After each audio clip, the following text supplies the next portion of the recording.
Hi hello friends welcome back to our channel. అందరూ ఎలా ఉన్నారు? బాగున్నారా? ఈ వీడియోలో నేను వంకాయ ఫ్రైని ఎలా తయారు చేసుకోవాలో చూపించబోతున్నాను. ఈ వంకాయ ఫ్రై కోసం నేను ఒక వంకాయని చిన్న ముక్కలుగా కట్ చేసుకుని సాల్ట్ వేసిన వాటర్లో వేసుకున్నాను. సాల్ట్ వేసిన వాటర్లో వంకాయ ముక్కలు వేయడం వల్ల వంకాయ ముక్కలు చేదురావు, త్వరగా నల్లగవ్వవు. తర్వాత స్టవ్ ఆన్ చేసుకుని ఒక పాన్ పెట్టుకుని డీప్ ఫ్రైకి సరిపడా ఆయిల్ వేసుకున్నాను. ఆయిల్ బాగా హీట్ అయిన తర్వాత మనం కట్ చేసి పెట్టుకున్న వంకాయ ముక్కలను వేసుకొని బాగా ఫ్రై చేసుకోవాలి.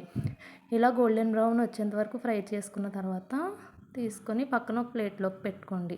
తర్వాత అదే పాన్లో మొత్తం ఆయిల్ తీసుకొని కొంచెం ఆయిల్ మాత్రం ఉంచుకొని పోపు దినుసులన్నీ వేసుకున్నాను. ఈ పోపు దినుసులన్నీ వేసుకొని బాగా కలుపుకున్నాను. తర్వాత నేను ఇందులోకి ఒక 5 పచ్చిమిర్చిని చిన్న ముక్కలుగా కట్ చేసి పక్కన పెట్టుకున్నాను. ఈ పచ్చిమిర్చిని కొంచెం కరివేపాకును కూడా వేసుకొని బాగా ఫ్రై చేసుకోవాలి. తర్వాత ఇందులోకి రుచికి సరిపడా సాల్ట్‌ని, కొంచెం పసుపుని కూడా వేసుకొని బాగా కలుపుకున్నాను. తర్వాత మనం డీప్ ఫ్రై చేసి పెట్టుకున్న వంకాయ ముక్కలను కూడా ఇందులోకి వేసుకొని ఒకసారి కలుపుకోండి. తర్వాత ఇందులోకి రుచికి సరిపడా కారం, కొంచెం గరం మసాలాను కూడా వేసుకొని బాగా కలుపుకున్నాను.